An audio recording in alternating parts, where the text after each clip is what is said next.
రెడీగా డీటెయిల్స్ చూస్తే సిద్దిపేట జిల్లా అక్కన్నపేట మండల కేంద్రంలో కేజీపీవీని నూతన పాఠశాల భవనాన్ని జిల్లా కలెక్టర్ మను చౌదరితో కలిసి మంత్రి పొన్నం ప్రభాకర్ ప్రారంభించారు.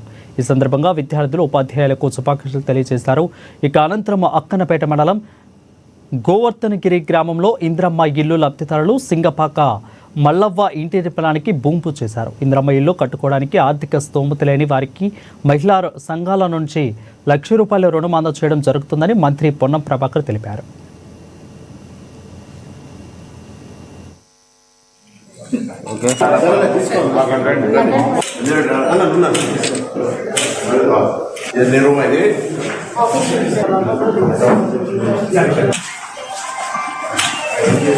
తెలంగాణ ప్రభుత్వం నియోజకవర్గానికి 3,500 ఇళ్ల చొప్పున శాంక్షన్లు ఇచ్చింది. అదేవిధంగా వారు కట్టుకోవడానికి ఆర్థిక స్తోమత లేని వాళ్లకు మహిళా సంఘాల ద్వారా ₹1,00,000 అడ్వాన్స్ ఇచ్చి మళ్లీ నిర్మాణం తర్వాతకుంటా ఉన్నారు. అదేవిధంగా ప్రతి ఇందిరమ్మ ఇల్లుకు 8 ట్రాక్టర్ల ఉసుకను ఉచితంగా ఇచ్చే కార్యక్రమం తీసుకుంటా ఉన్నారు. కాబట్టి ప్రతి ఒక్కరూ ఇందిరమ్మ ఇళ్లను వెంటనే పనులు స్టార్ట్ చేసి నిర్మించుకోవాల్సింది ఈ సందర్భంగా కోరుతున్నాం.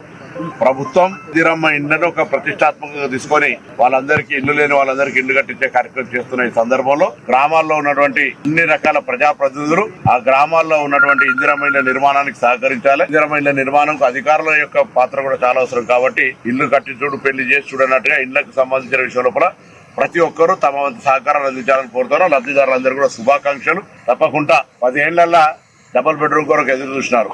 ఉదాహరణకు ఉస్మానాబాద్ నియోజకవర్గం తీసుకుంటే 400 ఇళ్లు మాత్రమే మొత్తం 10 ఏళ్లలో. సో ఇప్పుడు నియోజకవర్గంలో 3,500 ఈ సంవత్సరానికి వచ్చినాయి. మళ్ళీ నెక్స్ట్ 2 నెలల్లో మళ్ళీ నెక్స్ట్ ఇయర్ కూడా 3,500 వస్తాయి. ఈ విధంగా ప్రతి ఒక్కరికి ఇల్లు లేని వాళ్ళకి ఇల్లు ఇవ్వాలనేటువంటి ఇందిరమ్మ పాలనలో ఈ కార్యక్రమాన్ని ప్రతి ఒక్కరు ఉపయోగించుకోవాలని ఈ సందర్భంగా కోరుతా ఉన్నాం. తెలంగాణ ప్రభుత్వం నియోజకవర్గానికి 3,000